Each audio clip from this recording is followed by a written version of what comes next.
Welcome to Money Monkey, a channel dedicated to money and the financial ecosystem. This video is going to cover some risk basics, what risk is in an everyday context and in the financial world, why understanding risk is important, how we look at risk, and what are the key factors in determining risk. Finally, we'll look at all the ways we can manage risk.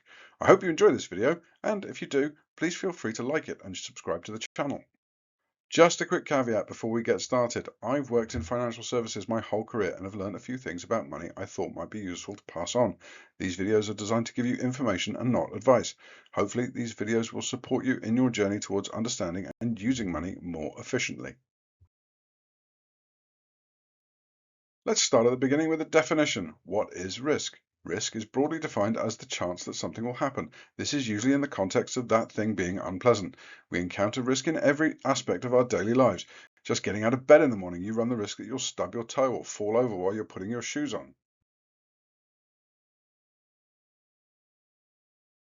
In a financial context, risk is defined as potential exposure to harm or loss. A good example of risk in this setting is buying a car. If you buy a car from a dealership, the car is likely to work as it was designed to, because that business has established routes and a reputation to maintain. It is likely that if there are any problems, you can go back to the dealership or contact the manufacturer who will repair or replace the car, as there are laws that require warranties in most countries, and most manufacturers and dealerships will want to build long-term trust. When you buy a car from Kenny's mate down the pub, you don't have the same assurance. Kenny's mate doesn't have a dealership, a reputation, resources, or skills to repair or replace your car. You pay more for the car from the dealership because you reduce the risk that if something goes wrong, you will lose all your money. If you accept the risk that Kenny's mate might have stolen the car, or it's got a dodgy engine, or any other myriad problems, then you will pay less. Given the choice, therefore, between a trusted dealership and an established manufacturer and Kenny's mate from the pub, would you pay more to reduce your risk, or would you take the risk for a cheaper deal?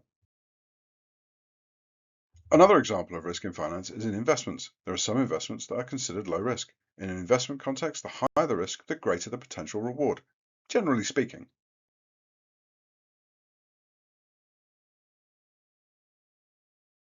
Take Peter's fishing business, for example. He has a modern boat with all the technology. He has a good crew and big nets. He has fish finding radar and a good reputation.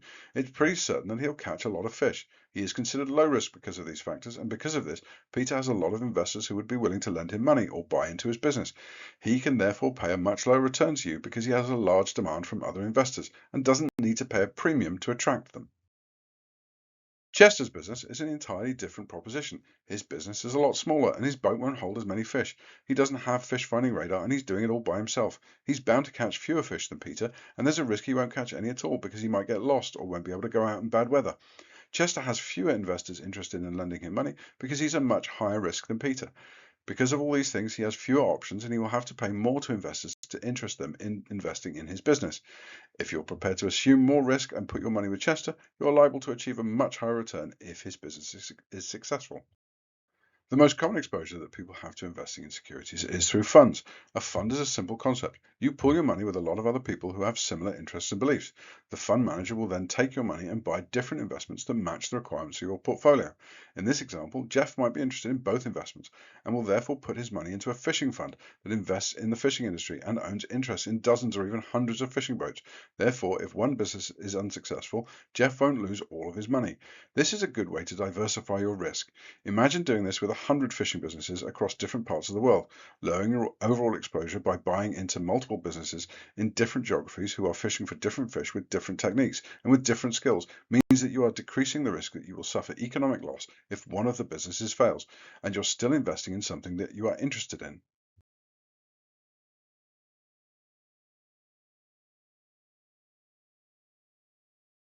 Understanding risk matters because it can help you make the most of your money and your circumstances while exposing you to the amount of risk you're willing to accept.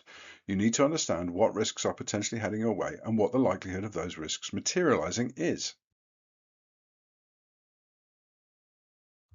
There are certain risks like inflation that you can't avoid, so you either accept them or you manage them the best you can. Other risks like car repairs can be avoided if you buy a good quality car and maintain it properly. It doesn't remove all the risks, so you might want to think about transferring the risk to someone else by buying a warranty or insurance. So if the worst does happen, you won't be sinking.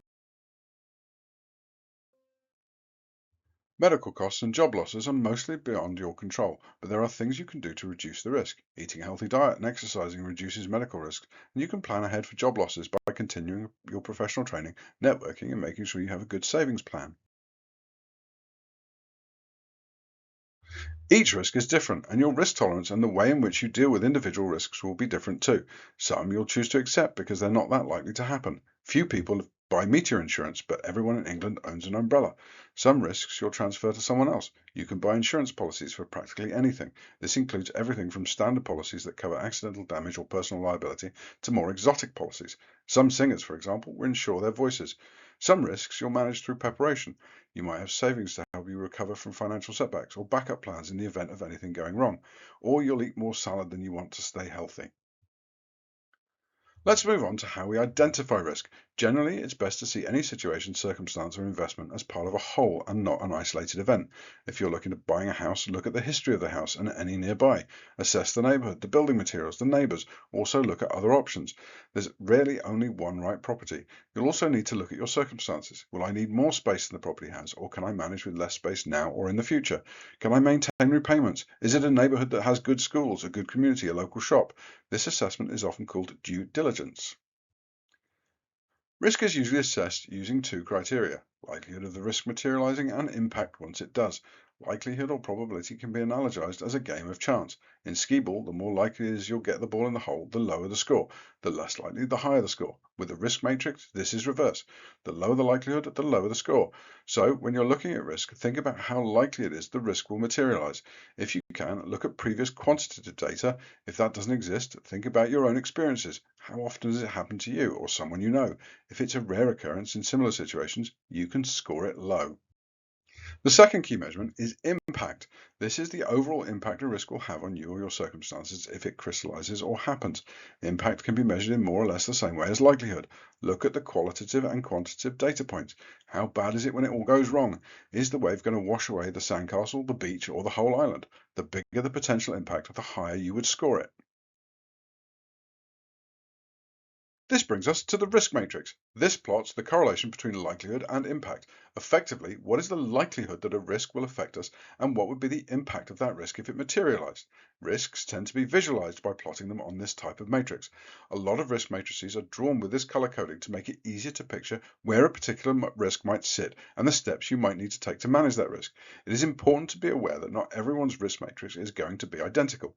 You might see the likelihood and impact in a completely different way than other people. For example, if a big wave hits the beach right now and washes away the risk matrix, as Peter is a penguin, he's a pretty good swimmer, so his impact is negligible. Chester the cat, on the other hand, is not a fan of baths, let alone oceans. On the matrix, risks that are low likelihood and low impact are considered low risk. These risks can be generally managed by simply accepting them or taking minimal precautions. A good example of low risk, low impact scenario might be when you're relaxing at the beach and you get caught in some light rain. The sun comes out soon enough, and the little umbrella in your daiquiri means that your drink isn't even diluted. At the other end of the scale, we have high probability, high impact risks. A good example might be Jeff building his sandcastle below the tide line. He spends hours and hours crafting his masterpiece, but the tide will definitely come in sooner or later, and when it does, Jeff's hard work will be completely obliterated. Moving on, let's look at how you can manage risk. You can manage risk by accepting it might happen. For risks that pose a small probability and a low impact, sometimes it's just better to accept the risk rather than paying any money to transfer it or take action. Keep an eye on the cloud, but there's no need to rush in and get umbrellas or put on raincoats. If the cloud gets bigger or closer, you might want to act. It's good to be aware of even small risks so you can watch out for them, but it's not always best to make big changes to avoid minimal risks. You can also manage risks by using transference. Jeff is passing the hot potato to Peter to avoid the risk that he'll burn his hands. He can use insurance and warranties in the real world to transfer risk to another person who is able to absorb it. In finance and business, you can also use things like derivative contracts to transfer risk. Let's think about potatoes again. If the price of potatoes is really cheap and your business uses a lot of potatoes, you might consider buying a futures option on potatoes to ensure ongoing lower costs. This means that if the price of potatoes goes up in the future, you can exercise your option to buy it at today's cheap price. This reduces your cash flow risk going forward. If the price stays the same, you don't exercise the option and you stay in the same position. Both insurance and derivatives contracts cost money to set up and maintain, but it can be a small price to pay to transfer the risk elsewhere. One of the best ways you can manage risk is by using mitigation strategies. When you understand what types of risks you're exposed to, you can take steps to ensure what risks are reduced or even removed. Chester, for example, knows that a poorly maintained bike is far more likely to break down or crash, so he took a mechanics course to make sure he has the right knowledge, and he makes sure that he checks his bike out regularly. When he goes out, he makes sure to wear the right gear and helmet to reduce risks even further. Risk mitigation strategies can be fun, educational, and they can often be incorporated into your everyday life without a lot of effort. Finally, you can avoid taking the risk at all. There's some risks that just aren't worth taking. Remember that everyone tackles risk in a different way and with their own tolerances and preferences. You should never feel pressured to take on risk in life or in investing. Don't let things like FOMO or peer pressure make you take on more risk than you're willing to.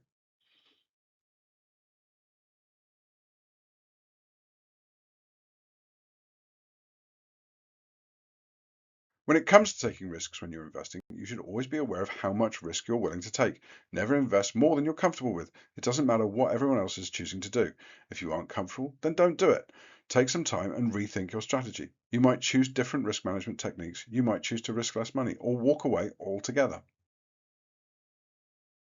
Finally, risk is complex, it's highly subjective and can be very personal to you. Risk and risk tolerance will also change over time. It's important that you keep a good awareness of the risks you're exposed to and the level of risk you're prepared to take. You should regularly reassess what risks you're taking and if they're still right for you. Good risk management isn't about following one specific path or one set of instruction. It's about building your own understanding and tolerance over time and doing what's right for your circumstances.